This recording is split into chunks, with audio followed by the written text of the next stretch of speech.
Okay, good evening. I'm broadcasting live August 6th from Stony Creek, Ontario.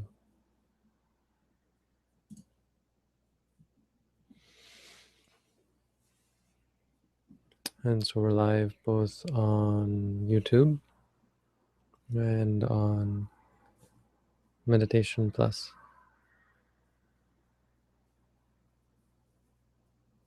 I'm not taking questions on YouTube anymore. It's a little bit too chaotic, too open. So if you want to ask questions, you have to go to meditation.sirimangalo.org. And you have to ask questions live, unfortunately. For now, that's the only way to ask questions here.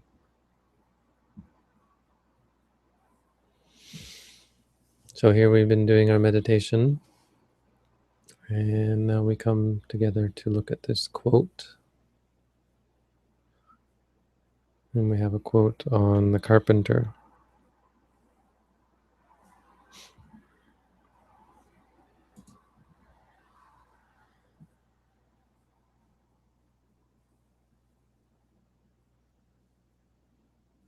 It's actually an interesting, it's a part of a larger sutta.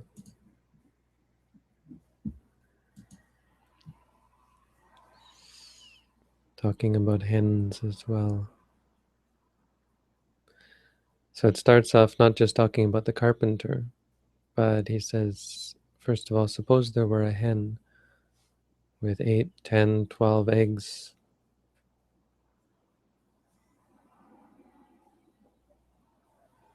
Suppose she had these eggs that she was looking to hatch, but she hadn't nurtured them, she hadn't sat on them, she'd abandoned them, basically. But then she might later on see them and wonder to herself when they're going to hatch. And she might wish, oh, may my chicks be able to hatch and come out of their eggs, come out of their shells. But no matter how much she wished, it wouldn't happen. They would have already been dead. That's not what the sutta says. The sutta just says you can't expect them to come out of their shells because they haven't been covered, incubated, or nurtured. And likewise, when a bhikkhu does not dwell devoted to development, even though he might wish that he should become liberated, if you don't actually practice, wishing isn't of any use, of any value.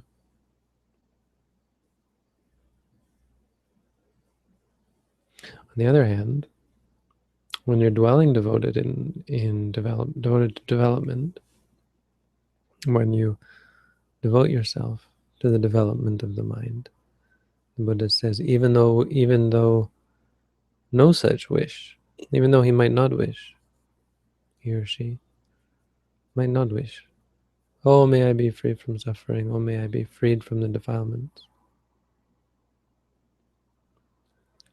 But still, because they're devoted to development, they become free.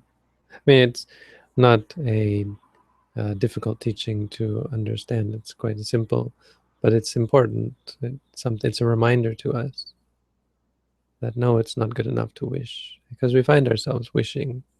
Oh, I wish I could meditate more. I wish I were better at meditation.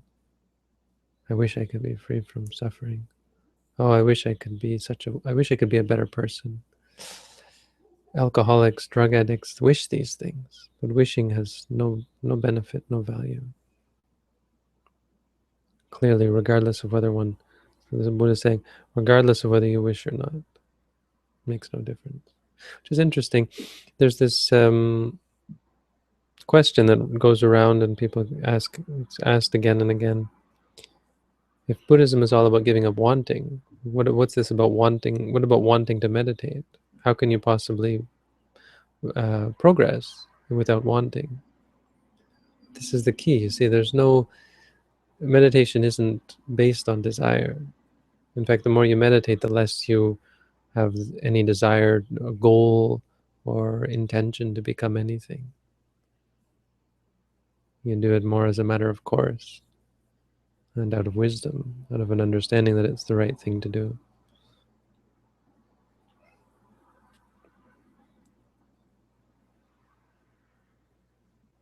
Just like the hen. The hen sits on the eggs without any wish that they might hatch, just doing it because that's the duty of the hen.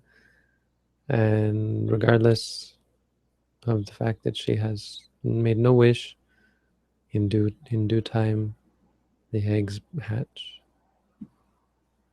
And then he says, when a carpenter or a carpenter's apprentice looks at the handle of his adze, he sees the impressions of his fingers and his thumb, but he does not know so much of the adze handle has been worn away today, so much yesterday, so much earlier. But I can't, he wears away whatever this adze is. It's one of these carpenter's tools, right? It's worn away, and so he looks at it one day and he sees that it's worn away. But he can't say, he can't use it for a day and say, wow, look, today it was worn away. So the point being made here is how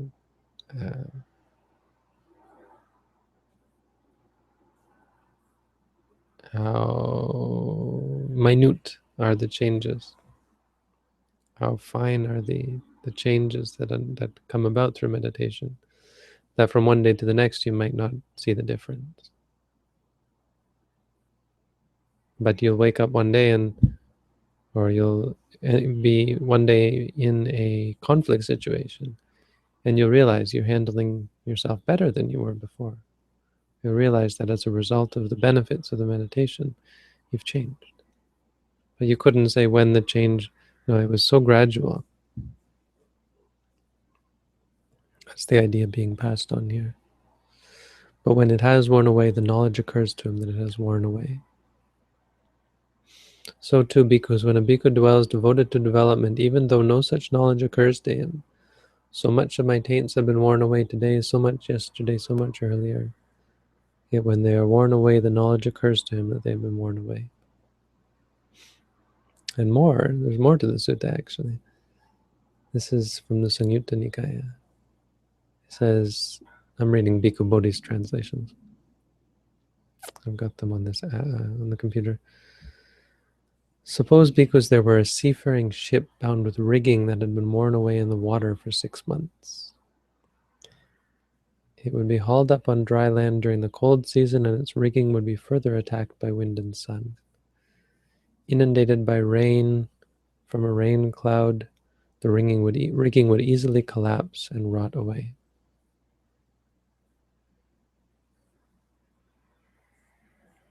So too, bhikkhus, when a bhikkhu dwells devoted to development, his fetters easily collapse and rot away. So there's another part to the process. It's not just of wearing away like the adze handle. It's a eroding until there's a collapse. Because there is actually a moment of collapse in the practice. You get to a point where your defilements, where you enter into nibbana, there's such a weakness that suddenly there's a collapse. So just like a ship that rots when it's hauled up onto dry land and eventually rots and collapses. So to this frame, this samsara that we find ourselves in, if we take it out of its element and we take away the fuel that keeps it going, eventually it will collapse and we'll be free from it. So it's a teaching to perhaps not be so impatient or not be so goal-oriented as we might otherwise, to remind us not to be focused on results or demanding to have some change like a magical pill. This isn't a game, or it's not a machine. This is reality. The reality here where you're sitting, your experience it's real. It's not just going to change because you want it to, and it's not just going to magically go at the moment when you first start to meditate. It's not like unlocking a door and then it's open. It's about reality, and reality is made up of so many conglomerate, like aggregates of habits. We have to tear them down and change them, and it's natural. It's real. It's happening right here and now. We're developing habits. We're changing our habits. So meditation is about a specific type of a habit cultivation, cultivating a habit of clarity. But that habit is going to conflict with a habit of delusion, of ignorance, of defilement. It also, I think it can be a little bit discouraging in this case, because then you ask, well, how do I know that I'm progressing on the path? This is another common question. And well, you may not know moment to moment that you're progressing. You may not be able to see the repercussions of the practice. Don't let that um, don't let that blind you to the fact that you are of the greatness of the practice in the moment. Because what you can see moment to moment is that in the moment when you are truly mindful, your mind becomes clear. You change. You feel that that's where you feel like a lock, like a key in the lock.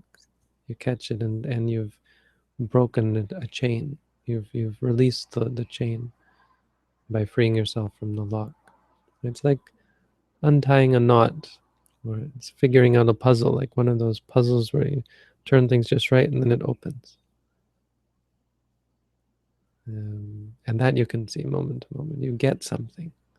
Every time you meditate, if you don't learn something or change something about yourself, if you don't unlock something there, you weren't really meditating. I think I can safely say that. So it's not to say this is going to happen every time you sit, but because it does, the reason it doesn't is for this reason. The mind is, you haven't really meditating. When you really get it, when you're really mindful, then clarity comes. You can become enlightened. I tell this story often. I was watching a monk teach once, very, very venerable monk, and he was explaining when you see, say seeing. It doesn't.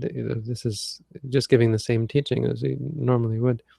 When you see, say seeing, seeing, and when you hear, say hearing. And then suddenly he stopped, and it was like it looked like he had fallen asleep, but he hadn't fallen asleep. So it can happen anytime. Enlightenment can come if your mind is really that clear. One moment is all it takes. Anyway, so that's the Dhamma for today. Thank you all for tuning in.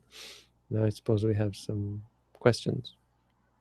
If you're on YouTube, you shouldn't be on YouTube to ask questions. Go over to meditation.sirimangalo.org. But the idea is that you're meditating with us. I'm now suspicious that, you see, I've got this neat feature that if your username is in yellow, it means you didn't actually meditate with us. That's what that, or in orange. It says logged in users. There's a list of us, and only those in green have actually meditated. So we can tell who hasn't meditated. I think there's like, if you haven't meditated in the past 3 hours or something, you're in orange. You get to be in orange.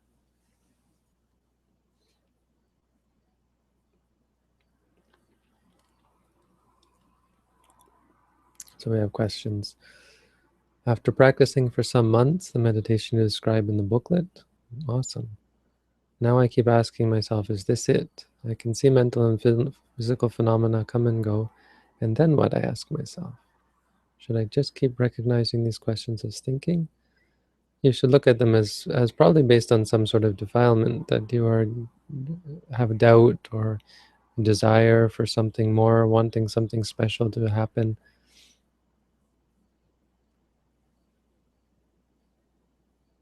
It's based on your original state or original inclination.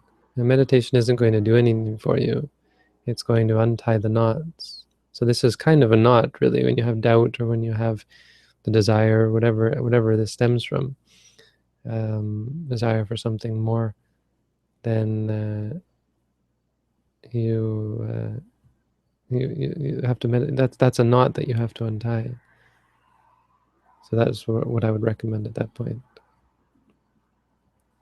Because yeah, this is it. It's not going to take you anywhere.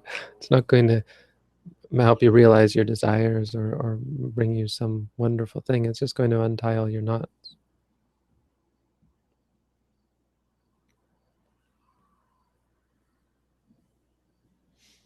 Yeah, there's no shame in being orange. That's okay. Well, there's a little shame, but it's okay. We'll allow. We allow. We don't discriminate. But now you know. You can't pretend. You can't come here and pretend that you're a meditator.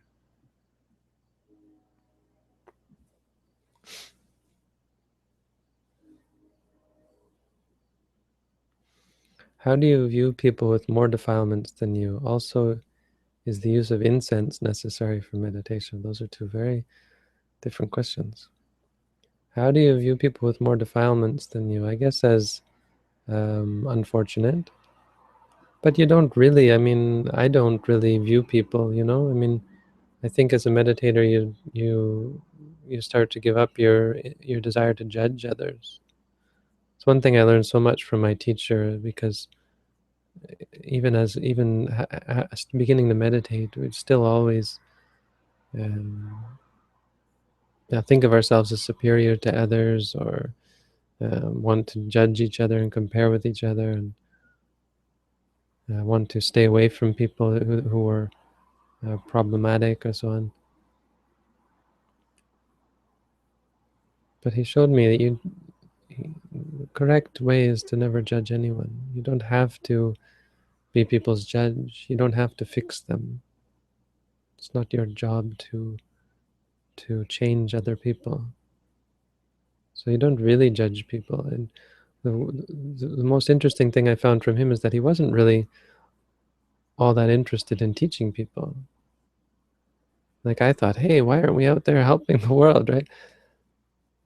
And people came to him, and they still come to him in droves. He's over 90 years old. He doesn't teach all that much anymore because he's very tired and old. But people still come. He's, famous. Famous for what? Not for not for magic or giving cures, but for telling people they're seeing. It's a very simple practice.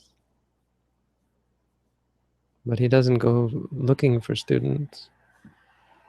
He's not really all that interested in, people come to him, and it's almost like you have to make the initiative.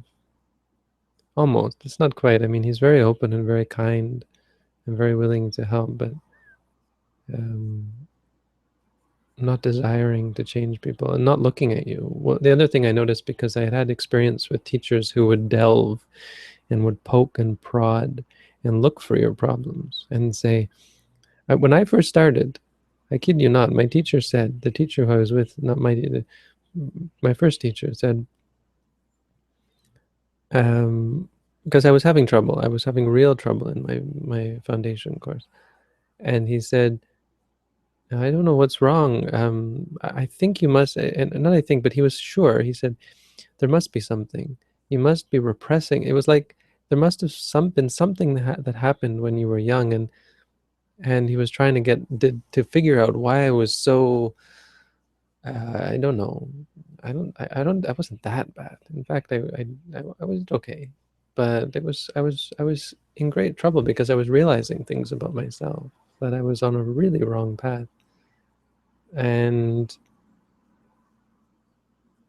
but he tried to. So I spent all this time trying to figure out what it was that I was repressing. What was it inside that was, what was this block? And I suppose a lot of it was my own interpretation, because I was a little bit, well, I was a young kid who didn't know anything, and so, but there was, it really, it made things worse, trying to find the root cause, the cause of all my problems. And so, but I developed that, and so for a couple of years I was, working in this way, on this assumption that you have to delve and you have to figure out people's problems. And then I came to practice with Ajahn Tong, and yes, he wasn't doing that. He didn't care. You come to him, and you'd be all angry, and it would be, it'd be like, I mean, it was pretty clear that he was just basically pretending not to notice, and not exactly pretending, but not at all interested. So you'd come angry and totally, and he wouldn't even talk about your anger, and it, because it works, the person comes to you with anger, and they expect you to respond to the anger. They expect you to react to it. And so the person might be really, really angry, and it would only be once and then they would say to him, I feel really angry, and he would say, almost as though it was of little consequence. He would, like he hadn't thought of it, like, oh well, we'll say angry, angry, and then he'd continue on with something else. Not even see, because the person is making a big deal out of it, and you want them to they're holding on to it, and you want them to let go of it. But my point here, and how it relates to your question, is you don't get anywhere by relating to people, by getting involved with, getting caught up in others. I think in a sense Buddhism is self-centered. I think you become less concerned about really other people's state. And it works because it's like a tree. Ajahn Chah, I think, said he thought of himself, or he thought of the Arahant as a tree. The tree doesn't want people to sit under it, but the tree is so perfect with its branches and with its leaves that people look at it and they say, I want to sit under that tree, because of its very nature. This is where true benefit comes from. It doesn't come from wanting to help others. It doesn't come from seeking out students, seeking out beneficiaries. It comes from being beneficial, from having a beneficial nature. And you'll find that there are more people than you can help. When you really have something that you can give, that's much more important. That's what's most important. Because in the end, my teacher said many times, there's no end to, he said, yeah, there's no end. It never, the number of people, meditators, is never going to end. So you just help those you can help. And what does it matter if you help 10 people or 100 people? What matters most is that you're in the right path. So anyway, a little bit beyond your question, but basically, wouldn't think too much of other meditators. If they want your help, then they'll ask for it, and then you can give them basic information. But you try to be as objective and uninvolved as possible. You don't try to dissociate yourself, but you don't delve either. Too often, new meditators go back and try to fix everyone else. It's not how it works. It'd be so nice if everyone else got it the way you've gotten it. What you've realized. Wouldn't it be great if everyone else got it? But it's like hitting your head against a brick wall. Eventually you realize that's not the path. The path is for me to go. If they want to follow the path, they're going to have to follow their path, because you see it's not working. I think that's to do with your first question. The second question is, I don't use incense. I haven't lit incense in quite a long time, so no, I don't think it's necessary. What expectations should a mentally ill person have about meditation? You should expect it to be difficult. I mean, we're all mentally ill to some extent. It's just a matter of degree. And it can be such a great degree that you've been born with mental illness. So it's people who have organic mental illness where the brain is damaged, there's chemical imbalance or whatever. So that might take more than one lifetime. But I think we should be clear that for most of us, it's going to take more than one lifetime. Most people aren't going to become free from suffering in this life. So we do what we can.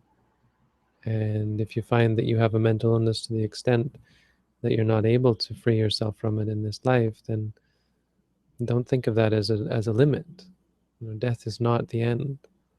Work now and better yourself. Change your habits. It's a long path, Work what you can. I mean, even if you don't believe in the afterlife, do the best. The best you can do is the best you can do. Before you die, be ready for death. But there are things you can do, and meditation is one of them. It can help. Don't expect too much. None of us should expect too much from meditation, but definitely someone who has mental illness should have low expectations and not try to raise their expectations, but work step by step. Think of it as the ads wearing away bit by bit. That's how all of us are, bit by bit.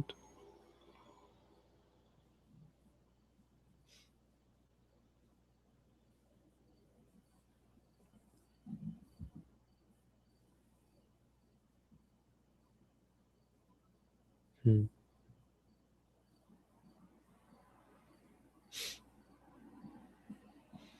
Right. So now you all have to go and do meditation so you can get a green tag. But the green tag doesn't last, so then you have to come back and meditate again.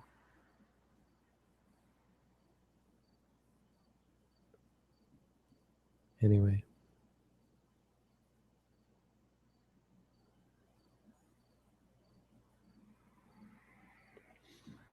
I'm concerned I'm not building the right kind of attention. Don't feel anything during the sitting. Well, the idea isn't to feel anything. That's not the point. If you feel something, that's a feeling. You're not supposed to feel anything. You're supposed to have a clear mind. I guess what you would feel is lack, or sort of this like a fog lifting. And it'll lift for just a moment, but it's so momentary that you really have to work with it. Sitting is more difficult because it's more intense. There's no distractions, but it can be more rewarding. And you're learning something new. Your sitting is probably done completely wrong. So just get moments where you're doing it right. Try and find the moments out of the half hour where you can do it right. And those little moments are what is going to change your habit. It's what is going to build a new habit, both in this life and in the future life. It's going to build. It's these little slivers that slowly wear it away. But most of your meditation is going to be rubbish in the beginning. You don't worry about, am I going to be mindful for a half an hour? How am I going to feel for the half an hour? Get a moment where you can be mindful. Start with one moment and then another moment. And the more moments you can string together and gather together, it's like raindrops. Eventually it can flood a whole village.